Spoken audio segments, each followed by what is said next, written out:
I don't believe in overtraining. You can only undersleep and undereat. If it's all on the same level, you can't. Think of a scenario. You can't train the size of a quarter and eat the size of a dime. It has to be all quarters. So people globally probably will see this. So you can't train like this and eat like that. That's just not gonna work. You know what I mean? You can't eat like this and train like that. It has to be the same. So you can only undereat, undersleep. Sleeping is very important. I was sleeping 12 hours a day, minimum, sometimes 13.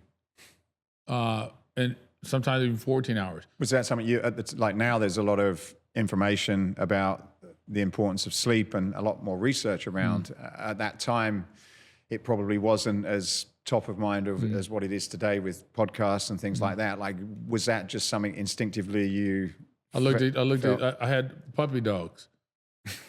Yeah. I had dogs, and I saw little kids. They always slept, and I figured out they sleep. They both sleep. But puppies, babies, because they're growing. You don't need the internet. Just open your eyes, look at nature. Nature tells you everything. So I saw that, and I thought, sleep is important. So you got to sleep a lot, and I never had injuries, but I know.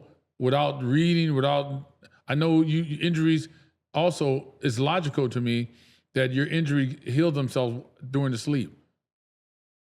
So I bet if I open up a book and read it, it'll say that. This is logical to me.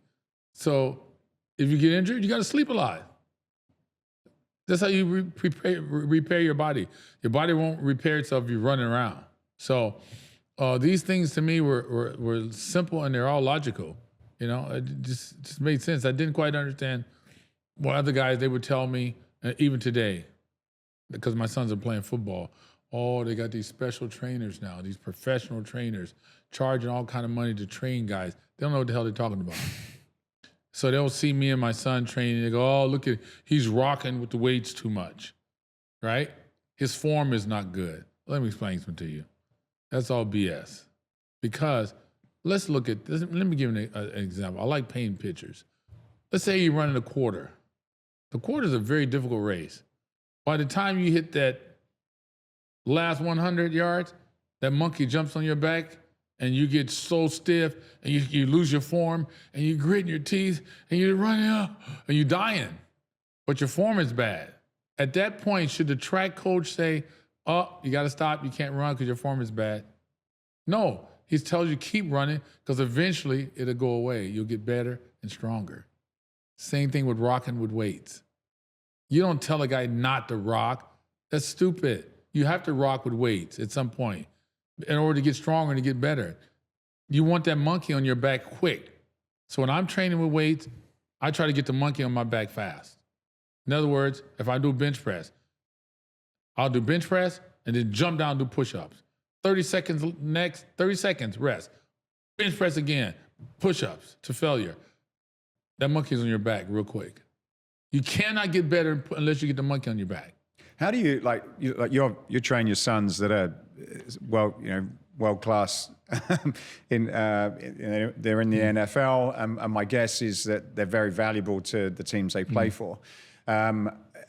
Also, what you're saying, I get it in bodybuilding. You could sort of argue that, but in that type of sport, argue that you can, for example, rock or cheat or break the form. For example, you can't argue it. Only if you're an idiot. You can't argue. It's facts. In performance sport where there could be risk of injuries, do you get a lot of pushback if you're suggesting that you train your sons that way? Oh yeah, all the time. Pushback from A to Z, from the beginning to now. I told myself, don't listen to them. Listen to me. I won the Mr. Universe. I'm not just a dad. I didn't win the Mr. Universe twice just because I got lucky or I didn't know what I was doing. I know something. So I always tell my boys, you got two choices. One, listen to you, or two, listen to me. And if I were you, I'll listen to me because I've done this thing. So I tell my sons, look, don't let those guys ruin your career. They're doing the best they can, but they don't know what they're talking about. There's a big difference between practice and theory. Theoretically, they read a book, they go to school. I understand that, but it's all BS. They have no clue what they're doing. You got to put the shoes on and walk through hell in order to understand this stuff I'm talking about. With the form then, so let's say there's a movement and you load the weight to a level where you can't do perfect form and you're having to rock, as an example. So is in your philosophy, do you get them to get comfortable with the weight until they can do that weight with a good form? Do you start with a good form, or are you saying that form? You start with a good form. Okay. Right? And as your muscles get tired, your form's gone. But don't stop there. Okay, I'm with you. Right. You push through with bad form or you'll never get better. You start with form. But at some point when that monkey gets on your back, your form is gone because you're trying to survive. And eventually your body will get stronger and stronger. And then you'll get better and better. You cannot improve. Muscle can't grow unless you reach that point of no return. You got to reach that point. Now, keep in mind, everybody got to understand what I'm talking about. I'm talking about making your muscle, listen carefully, making your muscle grow without steroids. This is what I'm referring to. Without growth hormone. This is what I'm referring to. That's a dying art form. People don't know how to do that anymore. So when you hear guys going against what I said and you look at them and they got 22-inch arms, they're taking a lot of stuff. You can't, I'm talking about naturally.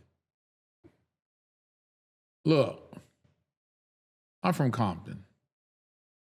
When I was bodybuilding, teenage competition, came to Cal State Fulton when I was 18.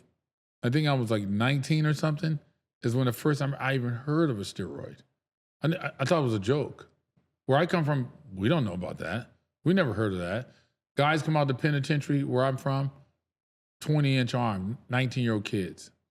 I know because I went to Eric Baker's house and his brother Ronnie had just got out of prison and he let me tape his arms. So I taped his arms. They were 20 inches. He was 19 years old. There's no steroids in the prisons. These guys are just lifting weights. So when I talk, I'm talking about making your muscle grow without steroids. This is a dying art form. This is what I'm referring to.